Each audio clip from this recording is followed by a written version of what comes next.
Marn'i Washington, a FEMA worker, told her team to skip about 20 homes because they supported President-elect Donald Trump. She worked as a disaster survivor assistance crew leader in Highlands County, Florida. Her actions broke FEMA's rule that says everyone should be treated equally during disaster relief, no matter their politics. Because of this, she was fired. What's even more surprising is that Washington wasn't a Democrat or a Republican, and she didn't even vote. Whistleblowers exposed what she did, leading to an investigation into whether FEMA had political bias. Washington later went on The Roland Martin Show to share her side of the story. If you'd like to check out that interview, I'll leave a link in the description. Now, FEMA is led by Deanne Bennett Criswell, who's been in charge since 2021. She made history as the first woman to lead the agency. That's the kind of leadership we need to make sure FEMA does what it's supposed to: help everyone fairly, no matter who they are or what they believe. Representative Jamie Raskin highlighted concerns about Trump's handling of disaster relief efforts as well. Raskin pointed out that during Hurricane Maria in 2017, the Trump administration was criticized for its slow response and inadequate support to Puerto Rico. He noted that an inspector general's investigation found that the administration erected bureaucratic hurdles, delaying approximately $20 billion in hurricane relief for the island. So we could be here today celebrating the workforce of 22,000 FEMA workers, but instead we are invited to focus on one so-called intermittent employee in Florida whose team encountered what she called political hostility while canvassing door-to-door for FEMA in Florida. Thereupon, as I understand it, she made the judgment that her workers were unsafe, and she issued the order to her team not to go to any more houses in the neighborhood where there were Trump signs planted in the yard. This was a bad mistake, legally and constitutionally, which violated the core mission of FEMA and every federal agency to work on behalf of all Americans. It's plainly wrong and divisive to use a presidential campaign lawn sign as a proxy for someone's dangerousness. The director of FEMA, who's with us today, Ms. Criswell, properly acted immediately within 36 hours of learning of the incident because this action was an egregious departure from the norms of nonpartisanship which must govern the conduct and the work of the federal workforce. Federal workers have a duty to serve all Americans regardless of their political identification. FEMA's prompt and unequivocal personnel action in this case is powerful evidence that the civil service system is working, not only to deliver quality public service, but also to correct employee errors and ensure that the people whose homes were skipped, as in this case, receive outreach and assistance. And I understand that there were 20 homes that were skipped and then they were immediately addressed afterwards, but I want to ask about that. Now, none of this is to deny for a moment that in recent months, FEMA aid workers have been forced to work under a cloud of propaganda and lies concocted to erode public trust in FEMA. Because of this disinformation, many victims of hurricanes have rejected federal assistance, and others have even harassed and threatened FEMA workers. As Republican Congressman Chuck Edwards, who represents Asheville, North Carolina, said, all the misinformation has been, quote, not just unhelpful, but it's been harmful. I agree with my Republican colleagues and Administrator Criswell. Federal agencies must serve all Americans, and that means a federal workforce of nonpartisan professionals hired based on competence and merit.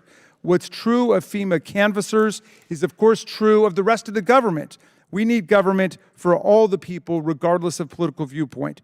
President-elect Trump has promised to be a president for all Americans, and I hope he delivers on that. And if he falls short of it, I trust all my colleagues will hold him to it. In his first administration, President Trump all too often deliberately directed disaster aid based on the party politics of local leadership and past electoral performance, not the needs of the community and disaster survivors. In 2017, his administration denied 99% of the aid that North Carolina's Democratic governor requested as part of cleanup efforts after Hurricane Matthew. Also in 2017, after Hurricane Maria, President Trump blocked the full release of emergency assistance to Puerto Rico that was appropriated by us in Congress due to his unfounded belief that the destruction and death toll had been inflated to make him look bad.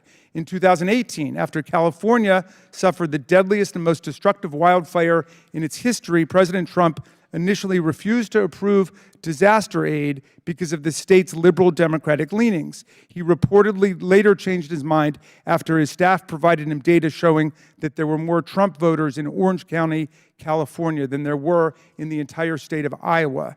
Now is the right time for all of us, Mr. Chairman, and I mean this, for all of us to agree that nobody in public office, no matter how high nor how low, should play partisan politics with disaster relief in the age of climate change. Representative Jared Moskowitz made it clear that the issues being talked about go way beyond what Marn'i Washington did. He explained that FEMA has had problems like this for decades, and it's time to fix them. You know, as the only member in Congress who's run a disaster response, run a disaster recovery, handed out billions of dollars of FEMA money, also a Democrat who worked in a Republican administration and ran the recovery efforts for Hurricane Michael in deeply Republican areas of the Panhandle, I can tell you not once did I ever think about their politics or my politics.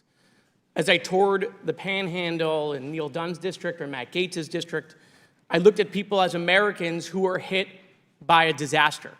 And my job was to get them every program that FEMA had, every dollar available to them. That was my job. What happened in Florida in this instance is deeply disturbing. It's unacceptable. I know you know that. Disaster aid should never be declined based on support of any political candidate. And I'm happy this rogue employee was fired. You did the right thing immediately, right? What should have happened here is if there were members of FEMA's team that felt uncomfortable, that should have been passed up to the FCO. That should have gone to the federal coordinating officer. And then that information should have gone to Director Guthrie, who's the Director of Emergency Management in the state of Florida, my former deputy. And then they could have made sure to identify those homes and gotten them the information. But that's not what happened. There was a clear breakdown here. And so you should do an investigation to make sure that something like this doesn't happen again. Every emergency manager in the country during COVID, yourself included, I'm sure, was worried about the politics of disaster aid changing. We saw it happening in real time. And we were really worried, about how that would go into future disasters. As the world is becoming more partisan, the world is becoming more divided, you're seeing it here in the country, we were hoping that there'd be a force field around FEMA. But that's not the case. I know the people at FEMA are exhausted, okay? Talent is retiring. They have a rotating door because of the burnout rate from disasters. That's not just in this administration. I talked to the previous two administrators during Donald Trump's administration, and it was the same problem because of all the disasters that are happening and the burnout rate that exists. My own agency lost 200 people after COVID because they were burned out. Every problem that my colleagues brought up, and they're right. Chairwoman Fox is right. Anna Paulina Luna is right. All of the problems that they brought up with FEMA, those issues about programs and being denied, this is not new. This has been going on for a while. It happened in the Trump administration, right? Because here's one of the things that I'm going to say that no FEMA administrator will tell you while they're FEMA administrator. But the last two Trump administrators will tell you, previous administrators will tell you when they leave the job, is that Homeland has become too big. It has become too big. I got to work with Joe Lieberman. The idea of Homeland was a great idea. It's still a good idea. But never did anyone envision that the bureaucracy would become too big. FEMA can't make the changes you want them to make, whether it's Ms. Criswell or the next administrator that Trump appoints. They can't. Homeland won't let them because there's 30 people around a table, right, trying to figure out what to do in the agency.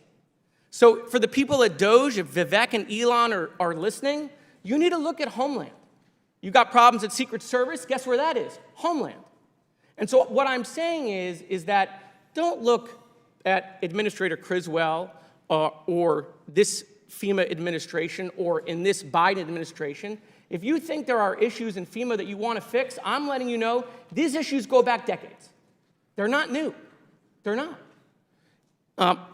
And so I do want to say one more thing because I think it's tremendously important for my colleagues across the aisle and my Democratic colleagues. It is so important that we don't allow FEMA to become politicized. and that we don't allow disaster aid to become politicized. Laser beams do not start fires in California. We cannot guide where hurricanes go. And you know what? You know who's amplifying that stuff? Foreign accounts. Other countries are amplifying that stuff on social media to divide us, to divide Democrats and Republicans. They want us fighting over disaster aid because it helps their goal. We can't participate in that. We shouldn't amplify that. So, Mr. Chairman, I thank you for having this hearing. We should have this hearing. But I want you to know that these issues that you're bringing up are not issues of today. These are issues of yesteryear. And so I will work with anyone across the aisle on fixing these issues within Homeland. And with that, Mr. Chairman, I yield back. Representative Jim Jordan claimed that FEMA might be showing political bias, pointing to the case of Marn'i Washington. But let's be honest, Jordan accusing anyone of political bias is ironic, given that it's exactly what he's known for. Administrator Criswell, is Ms. Washington lying to us? Ms. Washington has... She said it's common practice. You said it's reprehensible and isolated. Both statements can't be true. So someone's not giving us the facts, and I'm kind of trying to figure out who's not telling the truth. The actions that Ms. Washington took were unacceptable. Well, you had another employee. Now, they remain anonymous, but I think one of my colleagues pointed this out earlier. A FEMA official who spoke on condition of anonymity said Ms. Washington likely received, quote, very clear guidance from her supervisors. Is that person lying too? I have not received any evidence outside of the screenshot that Ms. Washington directed So those her two team. people are wrong. They're not telling the truth to us. We are currently investigating this But that's issue not what and you said. bringing You in said the this is IG. isolated, reprehensible, hasn't happened. This is the only time. And they're saying, nope, nope, nope, it's commonplace. I am saying that FEMA's mission is to help all people. Well, let's look at before, maybe during, the and best after evidence we have disasters. is the actual screenshot. Can you put the screenshot up on the screen? Let's look at what the text message said. The text message said, implement best practices. Like, this is the best practices. We're going to implement them. And they talk about making sure you're going in pairs or with more than one person, avoid the Trump homes, drink your water, take your towel, coconut waters. So stay hydrated, walk with someone else, and don't go to the Trump homes. It seems pretty common and matter of fact in the actual evidence we do have, the text message itself. But you're still saying Ms. Washington and this other person aren't telling the truth. When I received this text message, it was not in accordance with the way we conduct business at FEMA, and I directed Even though it said termination. best practices, even though it said stay hydrated, which everyone would agree with, even though it said go in pairs, which everyone would agree with, even though it said bring a towel, make sure you're covered. I mean, it said coconut water is the best way to stay, even though it said all those practical things, the part about avoiding the Trump homes, that's not a best practice, that's not commonplace. Is that what you're saying? That is nowhere in our policy, and I can't speak to I'm the not saying it's in your motivations policy. behind what Ms. Washington did. But it was, okay, now her supervisor, this Mr. Hershey, have you talked to him and to find out if he knew this was happening? I understand that he was in her chain of command, and this is under investigation. Have you talked to there's 13 people on this text message. Have you talked to all 13 of those individuals? This incident is under investigation. That's not what I asked you. I Office- know it's under investigation, and we know how investigations work when it's done inside the agency. It takes forever. I'm asking, did you talk to the 13 people on this best practices text message? The Office of Professional Responsibility has taken this, and they are following appropriate protocol to investigate. Is the Inspector General looking at it as well? And I have asked the Inspector General to take a look at this. I Any welcome idea their any idea review. when they're going to talk to these 13 people since you have it? Have you talked to, how about you personally? Have you talked to any of these 13 people? I have not talked to them. You have not talked to personally. any of them? I have an entire team that focuses on this investigation, and that's what they're doing. Seems to me it's part of a mindset that's in government. And this is the scary part, because I think it's broader. And you don't have to take my word. Take it what people have said. I mean, this reminds me, we've talked about this many times, but I can think of, well, actually the same person, let's go back to that, the same person who said that this likely received very clear guidance, this other FEMA official, also said this: I've heard from other entities who are serving in North Carolina that there was clear guidance to be mindful, quote, of the types of people who are in Western North Carolina. I have That's not pretty seen derogatory evidence of stuff that. there, isn't it? I have not seen any. But you know what it evidence of sounds like? It sounds like Peter Strzok. Peter Strzok, when he said, oh, I just went into Walmart, I can smell the Trump supporters. Sounds like Joe Biden when he said, oh, the garbage I see is the Trump supporters out there. Sounds like the guys the Democrats had, the professor the Democrats had testify back in 2019 in the impeachment. Conservatives, especially very conservative people, tend to spread out, perhaps because they don't even want to be around themselves. This disdain, this mindset that's in the government where everyone's deplorable, everyone's garbage, everyone is, smelly people at Walmart, and be mindful of those people in Western North Carolina. That's what it sounds like. And again, the best evidence is the text message we have, which reinforces that mindset that we have seen from so many people in our government. The actions directed by Ms. Washington are unacceptable, and when I received this text message, I directed her termination. Representative Jasmine Crockett made a powerful point during the hearing, saying that everyone needs to work together to solve problems instead of constantly working against each other. She called for unity and collaboration, which is exactly what's needed to fix the big issues FEMA and our country are facing. But let's be real. I guarantee that will never happen. They won't work together. The other side won't even give it a chance or take the time to listen to a single word she said. It's frustrating to watch because it's clear that teamwork could actually make a difference. But some people are more interested in staying divided than solving real problems. A couple of things that I want to try to run through as quickly as possible. Are you familiar with NOAA? NOAA, the National Oceanic Atmospheric Administration? Yes. Yes. And out of curiosity, you obviously knew what NOAA stood for. When we are trying to prepare for these disasters as they are impending, do you rely on information that you receive from them in getting prepared for a potential disaster? NOAA is a critical partner of FEMA's, whether it's through their National Hurricane Center to give us forecasts for where hurricanes and the strength of hurricanes are going to hit, or the National Water Center that helps us understand what the flooding impacts are going to be, or the Severe Weather Center that talks about tornado forecasts. All of this is important to make sure that, one, we can inform individuals that are in harm's way, but also help us prepare and pre-position our resources to support any immediate response needs. Thank you for that. So you'd agree with me that any administration that would decide that it wants to get rid of NOAA, that would probably make your job that much more difficult? Without the scientific data that we get from NOAA to help us make decisions and warn the public, it would make that job more difficult. Okay, I want to talk about money, and I want to talk about it a lot here in a minute. Listen, we had a vote that was right before these terrible hurricanes that we've been talking about, Milton and Helene, came in. And in that particular vote, we had an opportunity to decide how much funding was going to go to FEMA.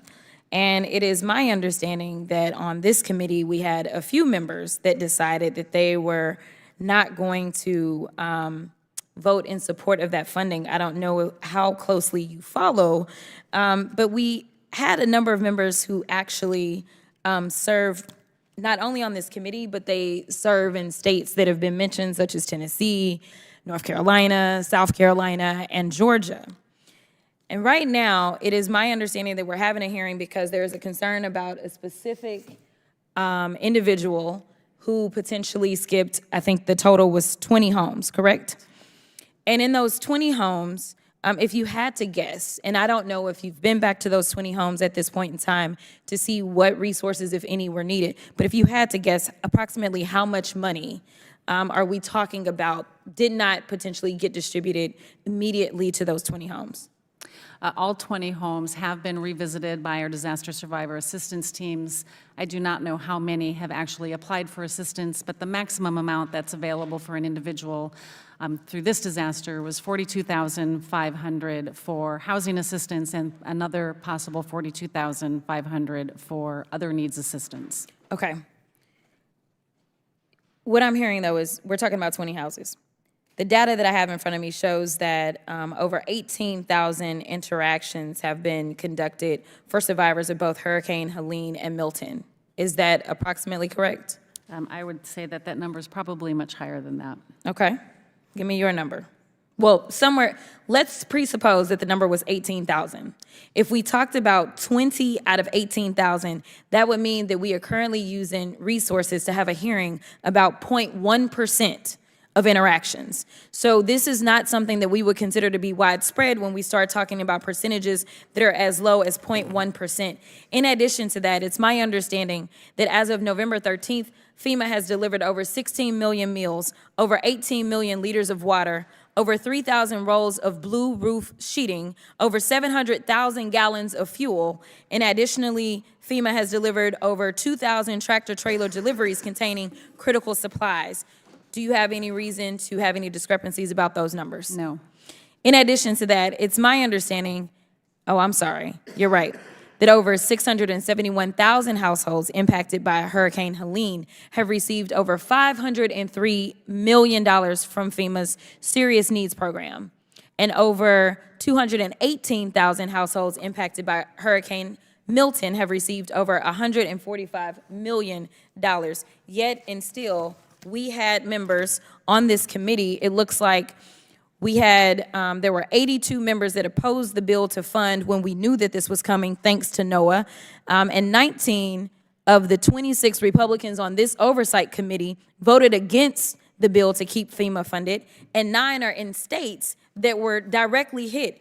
I don't understand why we come in and pretend that we have all these issues with your agency, and I thank you for your service, when you don't want to fund it. You can't complain about these issues, and when we're talking about, the people that got skipped over, maybe or maybe not, ultimately, there was a concern about safety. Now, hopefully we will get the full investigation, but we know that it was Trump that was out there himself. He was putting out disinformation and misinformation to the extent that y'all had to set up an entire website to try to combat it. That was in disservice to all Americans, because when a hurricane hits, it doesn't go into the Democratic areas. It doesn't go to the independents.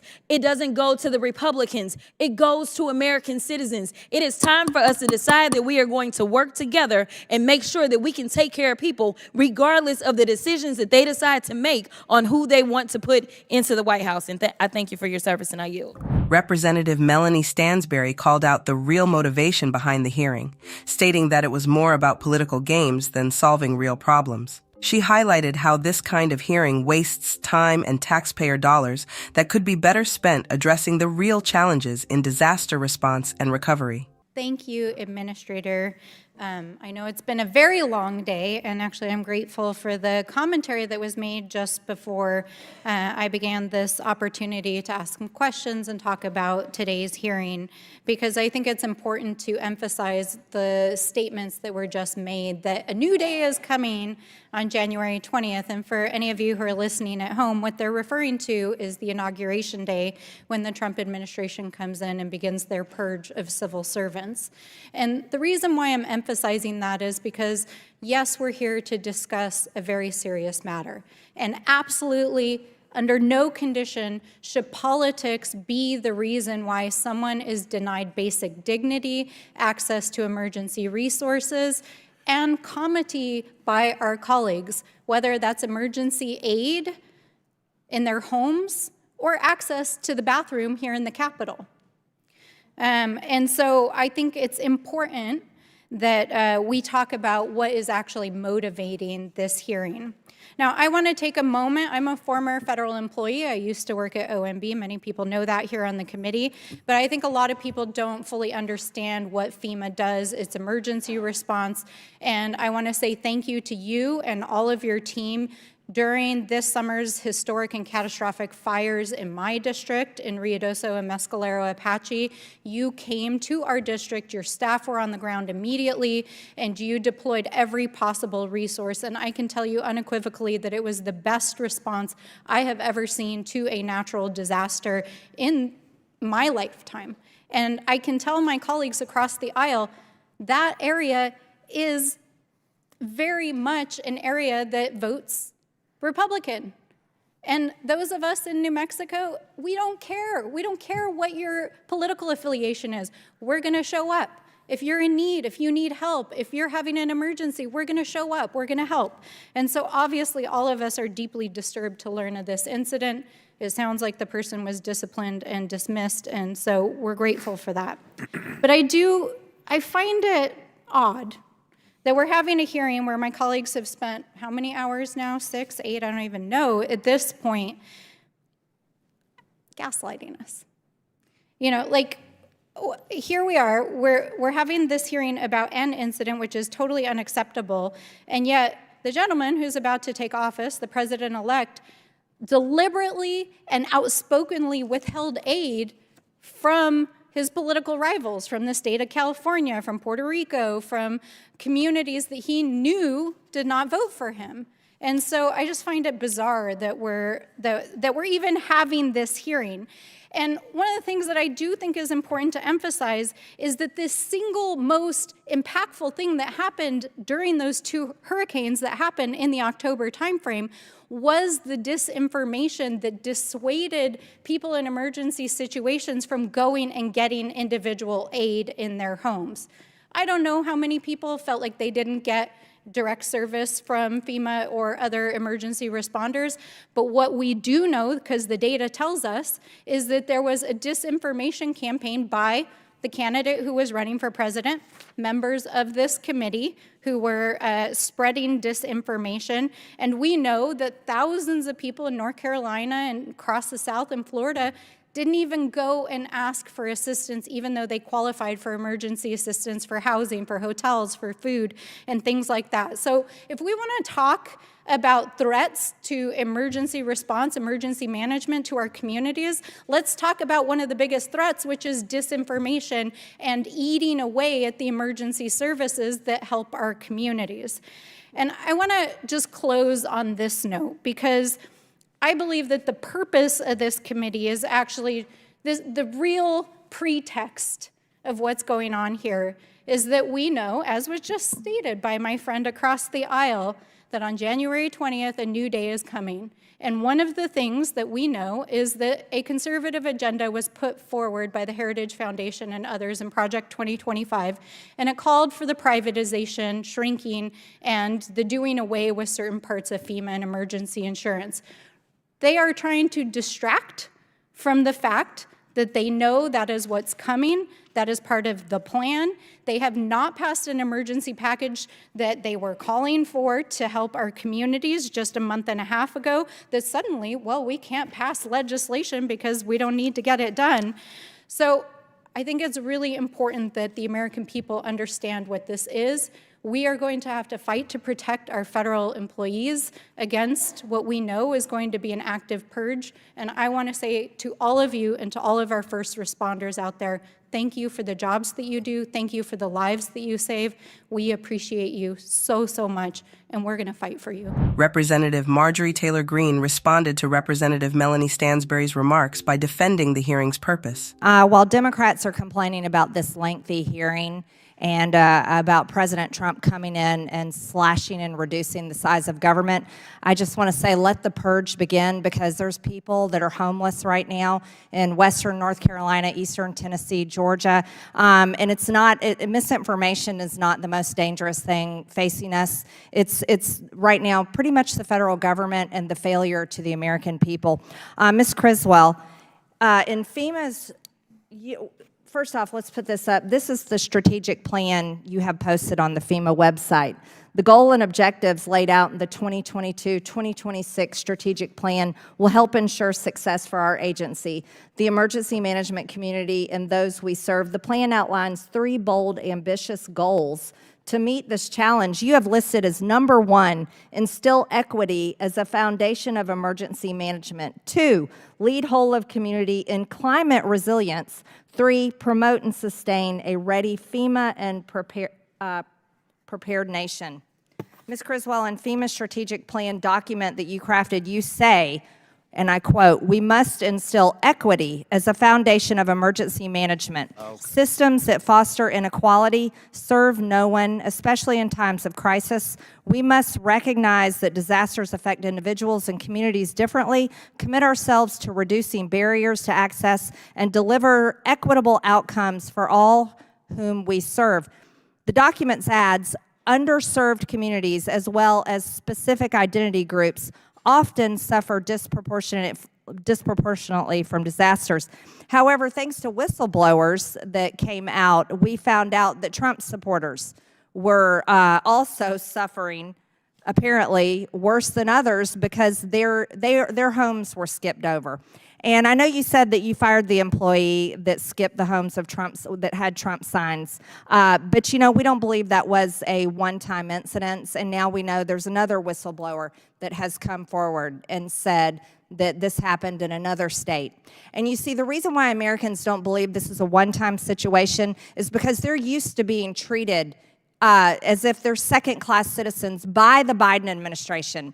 Not only has this happened in FEMA, when they were suffering under horrific conditions after this hurricane, it's happened through the Department of Justice, where the Department of Justice has been used against pro-life activists, parents holding their school boards accountable, and people that protested the election on January 6th. This Biden administration, as a matter of fact, you talk about equity, has treated half of this country and our beliefs and how we feel completely unequitable. So on that note, I also want to bring up that you also said, in administering our mitigation programs, we will keep equity considerations top of mind and will include them in the competitive scoring process for programs such as flood mitigation assistance. What exactly is this scoring process that you use when you are choosing organizations to give FEMA funds to?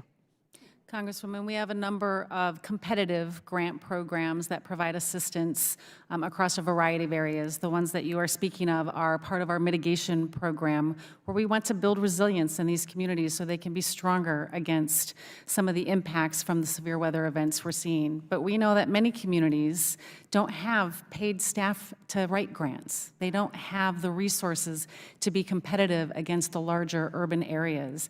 And so we want to make sure everybody, again, has access to the programs that we offer and that we reduce those barriers to make sure that they come in on a level playing field and can get access to make their communities stronger.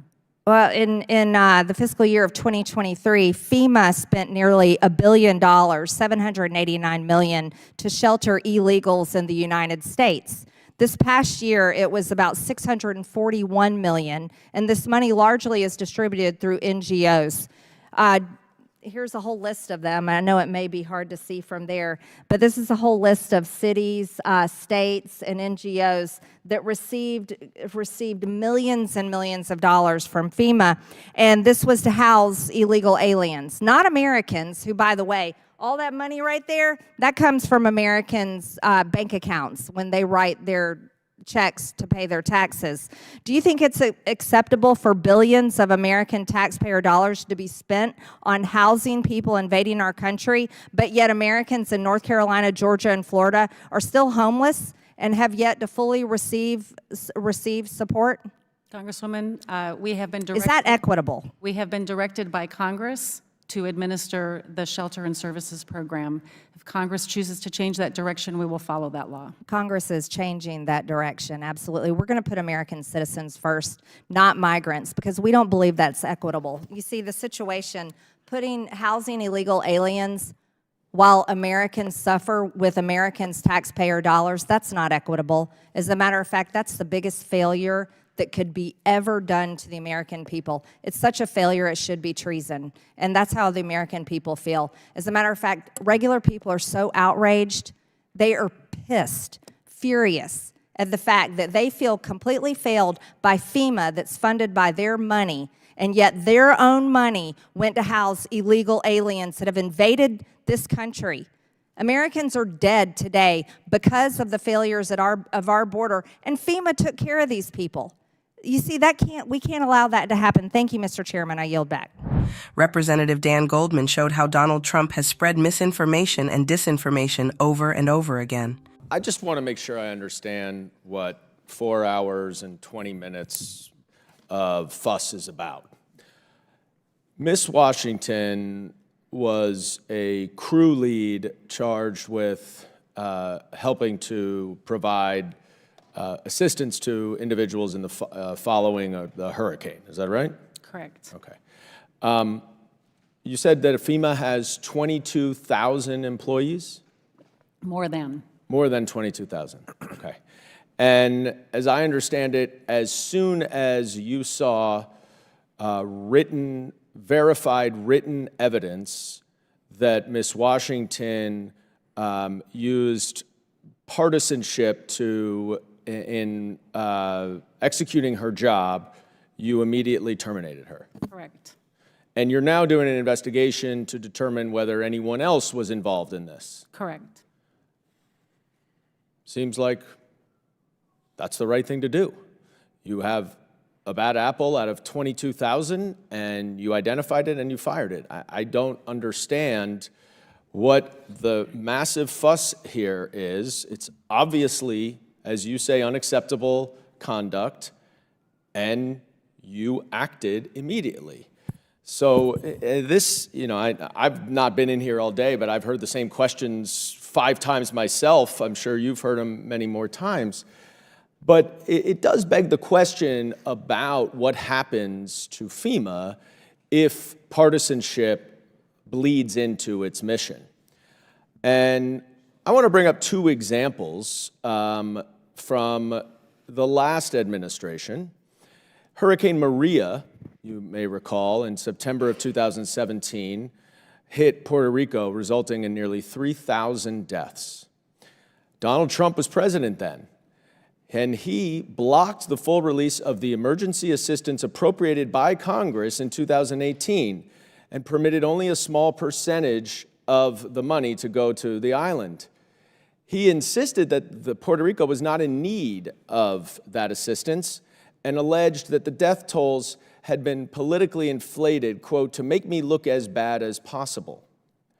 In November of 2018, California suffered the most destructive and deadliest wildfire in the state's history.